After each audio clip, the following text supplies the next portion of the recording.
Hello everyone.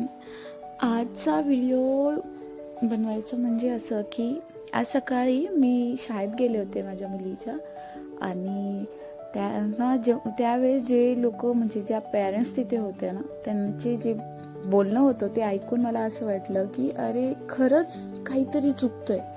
म्हणून म्हटलं चला तुमच्याबरोबर पण शेअर करूया. तर आत्ताच आपल्या मुलांचे सेमिस्टरचे जे एक्झामचे रिझल्ट आहेत ते आलेले आहेत, हे की नाही.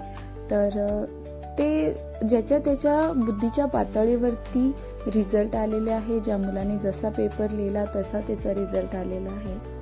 ठीक आहे ना, आपल्या मुलांचा रिझल्ट बघा आणि शांत बसा. जर त्याला कमी मार्क आहेत तर त्याच्यावरती थोडी मेहनत करा, त्याला तुम्ही घरी घेऊन बसा.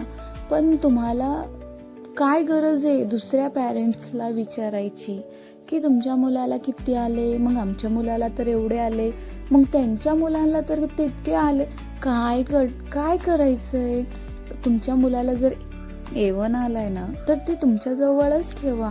तुम्ही का त्या दुसऱ्या मुलाच्या पॅरेंट्सला कमीपणा येईल किंवा त्याचं थोडं तोंडाचे भाव असतील ते थोडे चेंज होतात. तो मुलगा ऐकतोय, ती मुलगी ऐकते, त्याच्या मानसिकतेवर त्याचा परिणाम होतोय. नका करू, खरंच नका करू असं की आपल्या बोलण्यावरून जर कोणाचं मन दुखवत असेल तर मग त्या बोलण्याचा फायदा काय? तुम्ही असं म्हणा ना, हो छान पेपर लिहिल्या मुलांनी यावेळेस, खूप छान रिझल्ट आला.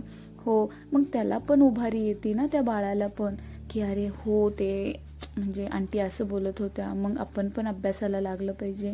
तर तुम्ही जर त्याला म्हणजे त्याची जर तिथे निंदा करत आहात, त्याचा अपमान करत आहात, तर तो मुलगा, ती मुलगी, त्याचे आईवडील, त्याचे पॅरेंट्स, त्यांना थोडा कमीपणा वाटतो ना.